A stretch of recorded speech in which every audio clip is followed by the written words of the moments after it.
Shalom, shalom. Kita ada di The Last Moment Radio. Bersukacita semua ya, karena kita ada di rumah yang baru. Haleluya. Tampilannya semakin keren, artistik ya kan, luar biasa. Tuh. artistik, terus lebih natural ya. Semua karena anugerah Tuhan Yesus. Dikerjakan dengan hati. Rohani banget ya kalau semua karena Yesus gitu ya. Oh iya. Dan ini juga bentuk taburan. Luar biasa. Taburannya yang gak usah- Taburan dan tua ya. Betul. ATM. Betul. ATM. Betul. MDJ. Oh iya, betul. Apa tuh ATM MDJ? ATM itu Alex Tanusa Putra Ministry. Abrahamnya disebut. Abrahamnya. Oh. Abraham. Alex Tanusa Putra Ministry. Alex Tanusa Putra. Menara Doa Jakarta ya, Ya, ya kan? Iya betul. Pintar. 100. 100. Yeay. Dapat gelas. Enggak dong, kan hujan. Payung. Ayo. Payung cantik lah ya. Sama jas hujan. Haleluya. Saya terus ditemani dengan 3 hamba Tuhan yang luar biasa. Dan host yang luar biasa. Amin, amin. Ya gitu aja ya. Haus apa cukup? Host. Jadi lihat. Semua karena Tuhan Yesus yang luar biasa. Rohani sekali ya kan? Yes. Gitu Iya, kalau harus begitu. Harus diluruskan.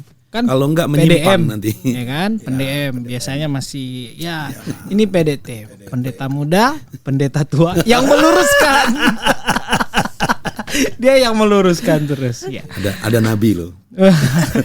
Itu lebih sadis lagi. Enggak ada. Nabi ya. Makanya aku nggak berani nyebut. Bahaya. Di depan saya ada Kak Chris Biantoro. Ya. Yes. Ya, pendeta muda yang sangat dipakai Tuhan di zaman ini. Ya, haleluya. Kalau zaman yang lalu belum jadi pendeta. Makanya tambah diberkati, Ya. makin melebar ke kanan ke kiri, Buktinya apa? ke depan dan ke belakang. Haleluya. Tapi benar ya, pas settingan duduknya udah di situ. Di sini bagus ya, suaranya bagus ya. Betul. Oke. Enggak, perutnya ketutup. Oke. Oh iya ya. Mantap kalau di sini. Kalau di sini aman kita. Makanya aku sama Cici di sini. Karena pas ya. Sekarang pendeta tua. Salah. PDT. Kita nggak boleh ngomong tua loh. Betul. Sebutkan umurnya saja. Betul. Makanya aku panggilnya Kak. Betul. Jadi, Supaya Terima kasih. terlihat lebih muda. Betul. Terima kasih untuk pengertiannya. Itu membuat imun saya naik. Nah, itu dia tuh kan. Kalau di sanjung-sanjung pasti imunnya naik. Betul. Ada Kak Budi Mulato. Puji Tuhan. Waluyo. Haleluya. Kalau niru gayanya Indra begini. Oh, dia nonton. Gini anak Nonton. muda itu. Paling Cakep. konyol dah udah. Cakep. Alright. Alright. Udah happening juga ya. Alright sekarang ya. Dan kemudian ada the only one. Kak juga. Aduh. Iya No. The only one cuma Tuhan Yesus. Nah, iya. Tuhan Yesus maksudnya. Maksudnya ladies kan. Maksudnya only one ladies. Oh, Ada iya. juga yang ladies. Jangan ditambah-tambah enggak kelihatan. Yang on frame. Yang on frame. Opening kita 10 menit ini. Ada CLK Wijanarko. Masih muda lah ya. Ci. Masih muda. Muda. Yang paling tua kan. Iya. Kan saya paling atas tadi, jadi saya yang paling tua. Dari warna rambut. Kenapa kita nggak boleh ngomong tua? Karena yang tua itu iblis. Oh iya ya. Iblis itu lebih Di tua. Wahyu dari memang manusia, betul. betul. Jadi jangan ngomong tua ya. Terus itu PDT loh. Ya pendeta aja nggak Diganti aja. Nggak ada tua. Diganti. Gawat. Semakin intim ya sama Tuhan ya. Yes, Puji harus. Tuhan. Jadi hari ini kita mau ngebahas tentang tema intimacy Intimacy. atau keintiman. Intim. Ya. Nah, kalau ini aku coba cari-cari biar lebih lebih up to date lah. Jadi cari Cari di Alkitab Wikipedia. bukan nih. Oh, Google Oh, dulu. nggak usah buka Alkitab nih kalau Ini nggak. pamungkasnya. Dia mentang-mentang bawa Alkitab kali ini. Episode lalu kita berdua gak bawa. Nggak bawa Alkitab. Kalau saya bukan hanya bawa, sudah dibuka. Bukan karena kaca kan? Bukan, kaca di sebelah sini. Ini Alkitab warisan nih. Oh, warisan. Pantesan ada kaca. Ya, puji Tuhan. Jadi keintiman itu adalah kedekatan yang dirasakan oleh dua orang dan kekuatan dari ikatan yang menahan mereka bersama. KBBI ya? KBBI. Bukan, ini Wikipedia. Oh iya. Biasanya Hampir sama sih. Ya, mirip-mirip sih. KBBI, Wikipedia. Jadi Alex Tarusas hampir sama. Ya kan? kayaknya harus kopinya Alkitab. dulu deh. Enggak, kopi dulu kayaknya. Baterainya supaya nggak belibet. Jadi ya paling tidak ya pada intinya adalah keintiman itu ada sesuatu yang dirasakan oleh kedua orang, kekuatan. Orang bilang tuh chemistry. Orang kalau pacaran atau suami istri ya ini kan senior ya, maksudnya sebelum menikah pasti ada chemistry yang harus nggak tahu bisa disebut apa gitu, tapi chemistry-nya dapet gitu. Nah, kalau ini dari bahasa Wikipedia. Kalau definisi keintiman menurut Om Budi deh, Oke. paling senior yang Oke. duluan menikah ya. Oh, haleluya. Betul. yang bilang tua ya. Saya jawabnya nggak yang pakai yang duluan ya, gitu. Saya jawabnya pakai firman Tuhan aja ya. Sip. Kalau perjanjian baru, keintiman itu, hubungan itu menggunakan kata ginosko. Ginosko itu sebuah pengenalan yang terjalin melalui sebuah hubungan, perjalanan hubungan. Jadi pengenalan akan satu pribadi dengan yang satu dengan yang lainnya melalui sebuah pengalaman hubungan, perjalanan waktu. Itu keintiman. Jadi keintiman itu bukan dibangun dari apa? Baca biografi, enggak. Itu cuman mengetahui aja profilnya apa. Tetapi ginosko itu adalah keintiman, hubungan yang pengenalan yang dibangun berdasarkan pengalaman perjalanan hidup. Oke. Nah, kedai Alkitab banyak sekali contohnya keintiman yang dibangun menurut pengalaman hidup bersama dengan, tentunya kalau di Alkitab dengan Tuhan ya. Ya. Itu dulu. Ginosko ya. Ya, Ini obrolannya kayak kurang intim ya. Jadi kayaknya serius banget, tegang gitu ya. Obrolannya biar agak intim gitu, nggak terlalu tegang. Iya, kopi, maksud kopi. Tegang banget itu komunikasinya gitu. Ya, kalau sudah ngomong firman Tuhan harus serius, harus serius. Soalnya Om Budi Om Budi serius langsung sekali Om Budi ya. langsung hajar sama Ginosko. Kayaknya berat banget. Om Budi minum dulu Om Oh Budi. iya. Minum dulu. Iya. Kalau buat saya nih, kalau ditanya apa itu keintiman, Ya udah, aku tanya deh. keintiman adalah ginosko. Sama aja. Sama. Kayaknya dari aliran yang sama ini. Hubungan yang terus menerus. Beda STT kita. Iya. Oh beda ya? Beda. Oh bukannya satu. Cuma beda angkatan gitu enggak ya? Ya dia lebih berat, saya lebih ringan angkatannya. Angkatannya. Angkat besi dong. Tapi yang paling penting ya bukan hanya persoalan angkatan, tapi intimasi itu tadi. Maka senior kita ini kan suka membangun intim dengan Tuhan sehingga sering mendapatkan pernyataan-pernyataan firman yang luar biasa. Sesi ibadah gitu ya, firman yang disampaikan. CLK maksudnya gitu. Saya langsung ini kan. Ya betul. Nah, kan tadi kan ngomongin STT. Tahu jauh lebih penting adalah keintiman itu. Iya. Persoalan STT-nya. Kok saya jadi agak tegang nih? Ya itu tadi kan ginosko kan intimacy kan ginosko yang dibangun melalui pengalaman hidup bersama dengan Tuhan. Nah, kita kan sudah banyak mendengar pengajaran dari CLK ya. Kakak. Kalau sini saya panggil Cici. Kakak ya. tertua. Kakak pertama. Kakak pertama. CLK ini. Kakak pertama. Karena apa? Pengalaman hidup bersama dengan Tuhan itu yang membuat keintiman itu terjalin, terjadi. Iya, itu enggak Jadi bisa. bukan karena gelar, karena Pak Kris sama saya kan Tiker tuh kalau bahwa keluar. ada gelarnya STH, SMTH gitu kan.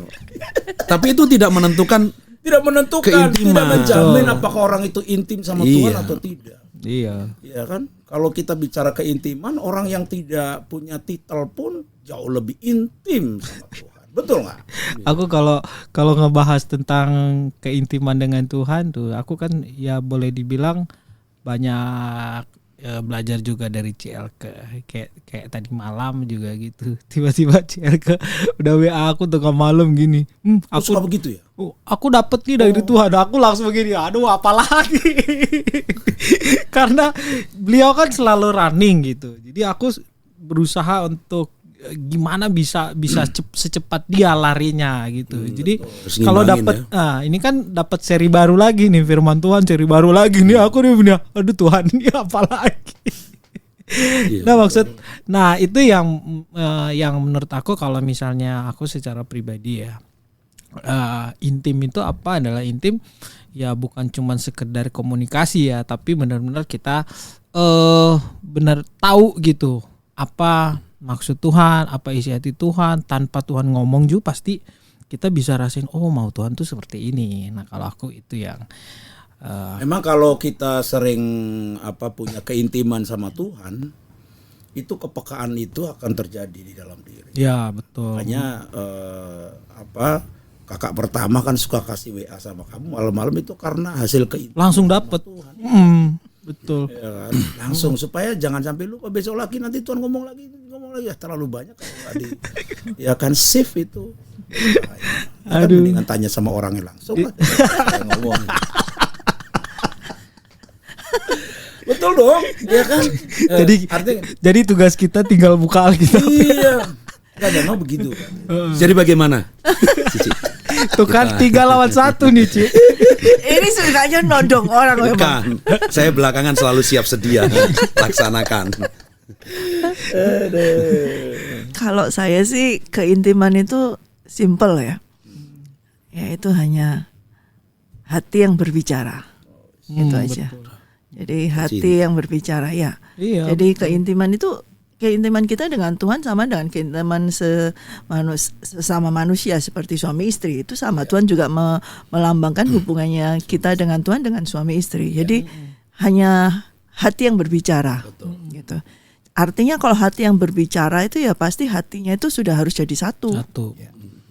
Jadi satu, sehingga pada saat dia berbicara, hati kita itu juga mendengar dan berbicara sama. Gitu. Iya. Jadi bagiku cuma sederhana aja. Intim itu ya nempel banget sama Tuhan. Cuman itu aja. Gak bisa ada. Kalau kita mau intim tapi kita gak mau diikat sama Tuhan ya gak bisa. Namanya keintiman tuh harus ada keterikatan. Kayak ini lagi kemarin-kemarin kan kita bicara tentang membahas tentang dosa tuh ya, kehidupan dosa, dan kita bicara tentang anak muda yang hidup 7-Eleven seperti itu, hidup bersama. Kenapa mereka mau itu hidup bersama? Artinya mereka tuh belum mau terikat. Mereka tuh nggak mau terikat di dalam suatu pernikahan.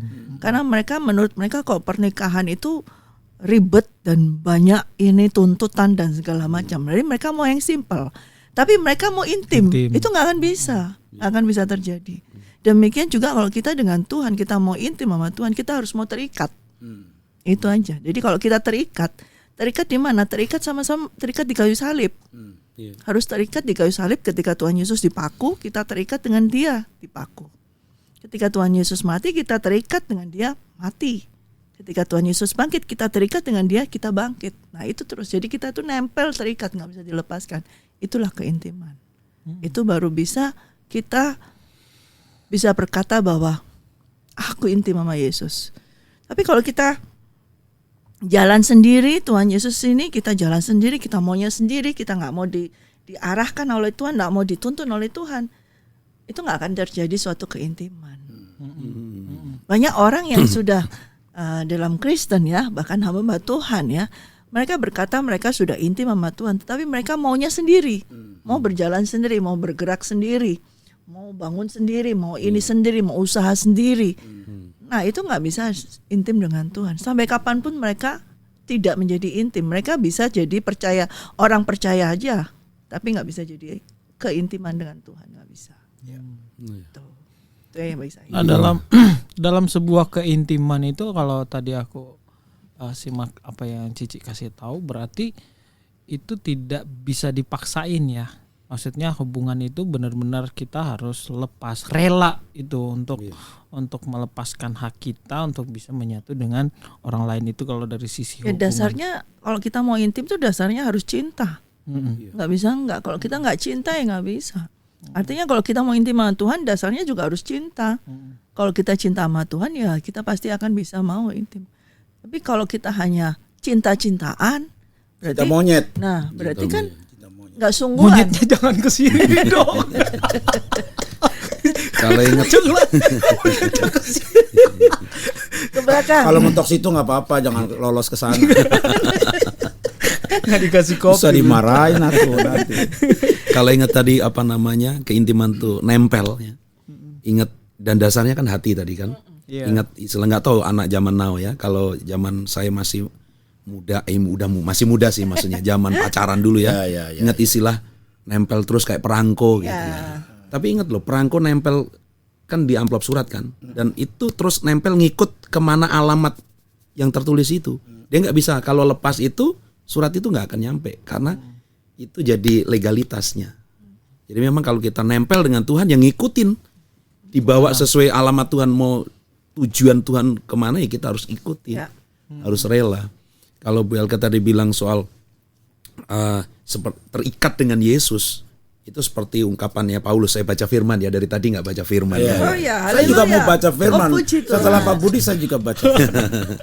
Filipi. Hari ini saya mengikut mendengarkan. Ini Filipi pasal yang ketiga, ayat yang ke-10 dan 11. Filipi perjanjian baru ya Pak. Ya, Filipi perjanjian baru. Pak. Masih nempel. Alkitab baru jadi susah dibuka itu Pak Kris. Kalau saya Alkitab warisan jadi udah gampang bukanya. Langsung aja nih. Bukan karena sering dibaca. Nah, ini sudah bulat sekali Warisan. kalau ini. Kalau Bu Elka kan Ini karena sudah sering terlalu- dibaca Oh, iya. berpuluhan Sudah tahun. rusak banget ini. Sampai mau ganti aja nggak bisa. Saya juga sebenarnya pengen diwarna-warni gitu, kan nggak ada stabilo. Alkitab rainbow. Alkitab Rainbow. Ada sih beli yang udah diwarna-warnain ya. Filipi pasal 3 ayat 10 mulai saya akan bacakan. Yang ku kehendaki ialah mengenal dia, ini tadi yang mengenal pakai kata ginosko tadi itu ya. Dan kuasa kebangkitannya dan persekutuan, nih perhatikan, dan persekutuan dalam penderitaannya. Tadi Bu Elka yang bilang, kalau kita intim dengan Tuhan, kita harus terikat. Ketika Yesus disalib, kita terikat dengan Yesus disalib. Daging kita juga harus ikut disalibkan dalam arti kedagingan kita ya, bukan kita harus disalib seperti tradisi beberapa negara yang memperingati Paskah benar-benar harus disalib, tidak demikian. Tapi artinya kedagingan kita yang tadi ego, mau-maunya kita sendiri itu ya harus ditempel dengan maunya Tuhan gitu. Bahkan Paulus mengatakan dan persekutuan dalam penderitaannya, penderitaan Yesus, di mana aku menjadi serupa dengan dia dalam kematiannya, supaya aku akhirnya beroleh kebangkitan dari antara orang mati. Bukan seolah-olah aku telah memperoleh hal ini atau telah sempurna, melainkan aku mengejarnya, kalau aku dapat juga menangkapnya, karena aku pun telah ditangkap oleh Kristus Yesus. Jadi memang nggak ada keterpaksaan. Yang pertama memang kan yang mencintai itu kan dari pihak Yesus Kristus dulu. Sebenarnya bukan kita, kalau kita ngaku aku cinta Yesus, enggak. Kita cinta Yesus karena Yesus telah terlebih dahulu mencintai kita. Ya. Karena Yesus telah lebih dulu menangkap kita. Nah seringkali kita orang-orang yang ditangkap tapi nggak mau. Betul. Bersekutu dalam penderitaan Kristus itu tadi. Berontak karena nggak nyaman. Tadi Bu Elka bilang anak-anak muda ada yang 7-Eleven ya, hidup nggak mau terikat karena tanggung jawabnya kalau suami istri. Saya sering dengar dari beberapa orang yang konselingnya, Pak saya nggak mau nikah, enakan sendiri. Maksudnya, maaf nih agak vulgar. Dengan sendiri saya bisa menikmati, Pak. Bebas tanpa ikatan. Kalau saya menikah, Pak, dengan cuma satu dan tanggung jawabnya besar. Nanti kalau punya anak harus memenuhi kewajiban, kebutuhan segala macam. Itu ikatan dan tanggung jawabnya itu. Tapi justru keintiman yang Tuhan maksud seperti Rasul Paulus katakan, Yang ku kehendaki adalah intim dengan dia, mengenal dia, ginosko dengan dia melalui perjalanan hidup yang dia jalan bersama dengan Tuhan. Dengan bersekutunya dia dengan penderitaan Tuhan. Artinya dia menyalipkan dagingnya, merelakan diri mengikuti maunya Tuhan, itu yang kemudian menjadikan dia serupa akhirnya dengan Kristus. Banyak orang yang nggak mau, banyak orang yang maunya sendiri. Makanya sering banyak dalam kehidupan kita ini kita tidak melihat orang-orang Kristen yang orang lain melihat keserupaan Kristus ada dalam kehidupan orang Kristen itu. Karena banyak jadi batu sandungan jadinya. Kenapa? Yang nonjol apa? Egonya, maunya sendiri, kedagingannya ada yang nampak, yang dilihat orang. Gitu. Jadi sepakat dengan Bu Elke, memang awal dengan hati.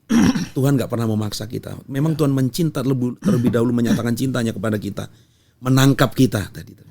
Yesus yang telah dulu menangkap saya, kata Rasul Paulus. Tapi kalau pihak manusianya nggak mau, ya Tuhan nggak akan paksa. Ya. Emang kalau gitu berarti keintiman itu membutuhkan komitmen memang. Iya. Kalau orang nggak bisa komitmen, nggak akan bisa seperti itu tadi. Mesti punya komitmen sama Tuhan. Jadi keintiman itu memang tidak bisa lepas dari yang namanya komitmen. Kalau orang punya komitmen, pasti dia akan intensitasnya itu akan bagus gitu ya. Membangun hubungan, komunikasi, karena kan di dalam komitmen itu kan ada komunikasi tadi. Ada hubungan, makanya kan Celga sampaikan tadi itu bicara tentang komunikasi, tentang perkataan, tentang bicara sama Tuhan. Makanya host kita kan tiap malam itu mendapatkan WA gitu ya. Itu hasil dari hubungan. Ketawa dong, saya lagi lucu loh ini. Saya lagi lucu, kok kamu gak ketawa gitu. Aku di pikiran aku ini tuh cuma satu kata, cinta. Komitmen kan. Tadi kalau iya, betul. Jadi kalau ngomongin soal komitmen itu komitmen atas dasar cinta. Semua yang diminta, semua yang dimau oleh pasangan kita ini yang sudah menikah pasti akan diturutin gitu. Pasti akan kita ikutin maunya kemana. Pengennya apa seperti apa pasti kita ikutin ya, seperti itu ya. Nggak selalu juga ya. Gitu. Orangnya kalau cinta itu nggak selalu diturutin. Kalau dia mintanya yang bisa membahayakan dirinya, iya. Kalau dia diturutin itu belum berarti nggak cinta dia. Karena itu membahayakan diri orang. Itu konteks hubungan dengan sesama manusia. Iya. Kalau dengan Tuhan kan ingat pengajarannya yang baru saja kemarin fresh, saya masih ingat Kisah Para Rasul 9 itu kan. Ketika Tuhan menyuruh Ananias untuk mendoakan Saulus itu kan.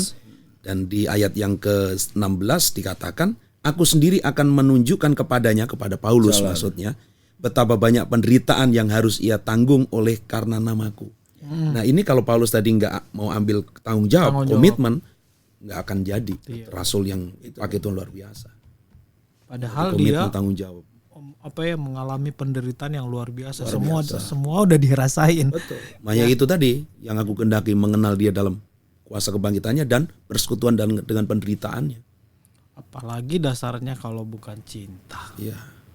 Iya. Jadi cinta itu penting. Cinta itu kuat Cinta itu penting. Kalau saya ngomongin pelan di sini nggak kedengeran. Kuat seperti maut itu dia. Iya. Cinta tuh harusnya ngomong lembut. Cuman saya cinta kamu. Beda. Itu kalau saudara kita seperti yang di podcast yang satunya yang gini-gini. Itu. Aku cinta kau, ada pertanyaan nggak gitu? Gitu dia. Marah. Orang nggak ngerasain cintanya. Adek, aku cinta kau, ada pertanyaan? Ada. Banyak. Ini kayaknya Cici hari ini aja, diam aja Ci. Tenang aja, saya tenang kok. Saya lebih senang. Kita justru TikTok. Saya menikmati. TikTok. Kita mengimbangi. Menikmati, senang nggak? Nah ini aku ambil nih kemarin yang kita dapat soal keintiman dari sisi yang berbeda. Iya. Biasanya kalau keintiman yang kita rasain sama seperti Daud, kita ngerasain gimana tuh. Tanya dijawab, doa dijawab. Wah, kayaknya enak promosi banget, gitu kan. Yang positif lah ibaratnya yang ya kita mengalaminya dengan enak, yang baik gitu. Betul. Nah, kalau sama Saulus kan keintiman dari sisi yang berbeda. Nah, aku pengen perjelas aja Ci. Bisa nggak Cici jelasin nih, karena memang Bisa. Jangan, pertanyaannya jangan bisa dong, seolah-olah meragukan. Jangan pernah bisa nggak, jangan gitu. Nggak Itu bisa, kayak kalau saya menguji. nggak bisa Itu kayak jawab. ujian skripsi. Bisa nggak gitu, nggak boleh. Enggak, dia saya Boleh mengandung nggak, kehati-hatian, gitu. Pak. Mengandung kehati-hatian. Boleh, harusnya kan ngomong, Jadi, boleh kalimat nggak itu. Cici Berarti bukan menjelaskan hati ya? gitu. Itu minta permission. Dia tuh Boleh hati-hati, nggak, gitu. takutnya itu bilangnya enggak gitu. Boleh nggak Cici jelaskan? Enggak, aku kalau udah diserang sama dua pendeta ini udah Kalau boleh itu kayak bisa nggak? Iya. Ini dalam hati. Kalau saya nggak merendahkan bisa saya, jawab ya gitu. nanti ada yang bisa menjawab. oh iya betul. Nanti dibalikin lagi sama berdua kalau Cici guys. Cuma kan ya ibaratnya keintiman dalam versi ini itu memang kebanyakan orang tuh nggak suka. Apa yang hal-hal apa yang banyak orang nggak suka itu coba Cici iniin. Banyak orang nggak suka Nggak suka dengan keintiman. Bukan. Tadi prosesnya itu tadi. proses. Lihat penderitaan itu tadi. Yang kayak Saulus tadi. Prosesnya itu level keintiman tapi dari sisi yang berbeda. Nah sisinya ini tuh orang pasti nggak suka. Kalau kita sih udah terima ya. Nah teman-teman yang di rumah nih belum. Tapi ya oke, terserah, kalau kita nggak suka sih nggak masalah. Tapi Tuhan suka gimana? Nah iya harus ngikut. Ya udah. Jadi artinya masa kalau kita mau intim sama Tuhan kok kita aja yang maunya sendiri, berarti bukan intim. Betul. Kan harus kalau dia yang ya ngikuti kesukaan dia dong. Iya. Suka-sukamu Tuhan. Ngikuti Jangan kesukaan dia. dilanjutin. Oh, Itu punya orang, jangan dilanjutin. udah mau. Nyanyi kan. Jadi kalau kita memang mau intim sama Tuhan ya mengikutin gerakan cintanya dia. Kita juga cinta, kita ikutin dia. Tapi kalau kita mau sendiri berarti kita tuh nggak cinta sama dia. Makanya Tuhan kan ngomong juga, memang banyak orang yang dikasih oleh Tuhan. Ya. Begitu besar kasih Allah akan dunia ini. Ya. Banyak semua orang dikasih. Ya.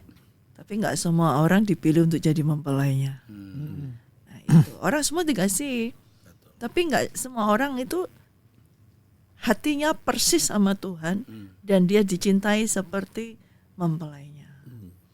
Jadi yang dicintai seperti mempelainya, ya tidak akan menolak seperti Saulus ini, ya. Walaupun pada saat dia belum bertobat dia adalah orang yang menolak Kristus. Tapi ketika Yesus menampakkan diri kepadanya, memberitahukan tentang cintanya dia kepadanya, dan dia juga langsung jatuh cinta, langsung dia menyerahkan hidupnya dan dia langsung mau terikat dengan Yesus. Dan dia mau mengikuti, Tuhan mau bikin apa aja, Tuhan mau bawa dia kemana aja, ke kota mana aja, melakukan apa aja, dia ikuti karena dia sudah jatuh cinta, sudah cinta kepada Tuhan. Dan dia sudah menyerahkan semuanya kepada Tuhan. Nah itulah keintimannya. Dan bagi dia ketika dia menyerahkan segala sesuatu semuanya sampai dia harus menderita, bagi dia itu bukan suatu penderitaan, merupakan suatu kebahagiaan bagi dia. Dan bagi kita pun kalau kita betul-betul berserah kepada Tuhan dan kita memang cinta kepadanya dan mengikuti segala sesuatu yang dia maui, ya sekalipun itu suatu penderitaan tapi itu adalah suatu kebahagiaan bagi kita. Itu. Bahkan kematian pun Menjadi dia keuntungan. bilang keuntungan Ya, buat dia. makanya Karena dia di ayat sebelumnya Karena tadi dia udah Filipi intim. 3 tadi dijelaskan, malahan segala sesuatu ku anggap rugi rugi ya. karena pengenalan akan Kristus Yesus Tuhanku, pengenalan keintiman. Iya. Semua jadi rugi karena jauh lebih mulia itu. Dulu waktu dia kan dia mengalami dia kan pinter banget itu tentang Taurat semuanya, dia kan termasuk juga salah satu ahli Taurat seperti itu ya kan. Tetapi setelah dia merasa bahwa dia yang paling wah benar gitu. Tapi begitu dia ditangkap Yesus, akhirnya ditangkap dan dia jatuh cinta, dia rasa yang kemarin tuh kayaknya plus ternyata tuh minus semua, nggak ada apa-apanya. Jadi sampah kan Jadi dibilang. sampah. Iya. Iya. Malah sekalipun Tuhan berkata, aku akan memberitahukan pada dia betapa banyaknya penderitaan yang harus dia alami, tapi bagi dia bukan penderitaan lagi. Karena apa? Dia sudah menemukan cintanya itu. sakit. Memang kalau orang sudah jatuh cinta, saya sih lebih setuju bangun cinta. Bukan jatuh tuh sakit. Apapun itulah ya. Tapi kan. harus jatuh. Kalau nggak jatuh jatuh nggak ke bisa. pelukan. Jadi memang kalau orang sudah jatuh cinta, ya biar kata rasa berat orang lihatnya atau sebuah tantangan, itu dia dilakukannya dengan sukacita. Kenapa? Karena dia, apa yang dia lakukan itu dia tahu untuk siapa gitu. Sama kayak waktu saya berjuang gitu dulu kan, untuk mendapatkan Untuk kemerdekaan. Naik Berjuang motor, untuk kemerdekaan. berjuang untuk kemerdekaan. naik motor, Naik berdua motor ya kan, berdua hujan-hujanan itu udah nggak berasa itu. Iya. Kata Pak manajer, wah ini mah cuma Kafilah berlalu lah, ya kan, kafilah berlalu. hujan, dibilang air jatuh. kok Air ini. jatuh, Biasa aja itu. cuman air jatuh. Air jatuh Oh, doang. lagi jatuh cinta ya. Dia lagi Kalau orang falling udah in love. jatuh cinta ya, apapun pasti akan dijalani. Iya. Ada Kata bahasa. kitab Amsal itu kan, biar kata Laut kan ditentang, kusuberangi, wis. gunung kan kudaki. Nah, Ini jadul banget nih, udah lama, masih kecil aku. kan memang jadul dia. Jadi apa yang dikatakan tadi sama kakak pertama, Iya. itu betul sekali, betul sekali. Kalau jatuh cinta ya seperti itu. Biar kata Saulus itu sudah udah digariskan, udah dijelaskan itu bakal dia akan mengalami penderitaan, dia tetap akan jalani karena dia udah cinta mati sama Tuhan. Dan cinta hidup juga gitu ya. Iya, betul. Hidup semati. Sehidup semati. Haleluya. Hidup bagiku Kristus, mati mati ya, keuntungan. Tapi kalau Makanya dia hidupnya berani gitu. kalau hidupnya nggak bagi Kristus, Mati mati kesialan. penderitaan selama-lamanya, bukan keuntungan, Kerugian. bukan cuan itu, Cuan, enggak cuan ya. nggak cuan itu, Bocuan. cuan. Nah, lanjut kakak tertua. Kok saya? Enggak. Jangan kakak tua loh. Oh, Beda makna. Kakak pertama. bukan kakak tua, burung kakak tua. Maksudnya. Aduh, aku baru kayak Nggak paham. Pak manajer Beda aja makna. senyum-senyum. Pak. Beda makna. Nggak paham gimana? Ngopi dulu. Tell me nih. Memang sih. Aduh, maaf kali ini aku los. Aduh. Padahal kita minum air putih, dia minum kopi. Nah, memang lebih bersihan yang putih. Iya, tadi Pak Air manajer kotor. bilang nih gua racunin sekalian. Aduh, error katanya. Ini bercanda. Kopi. Iya, kalau Pak manajer mah selalu bercanda. Terus gimana? Mau bahas apa lagi? Iya, yang Paulus itu yang ngalamin banyak hal gitu. Kalau ini kan kita masih bahas apa yang dia alamin, misalnya secara keseluruhan, apa yang perkataan statementnya dia secara mati adalah keuntungan. Tapi kan pasti ada tindakan-tindakannya yang benar-benar dia alamin sampai dia bisa mengeluarkan statement seperti itu. Gimana, Ci?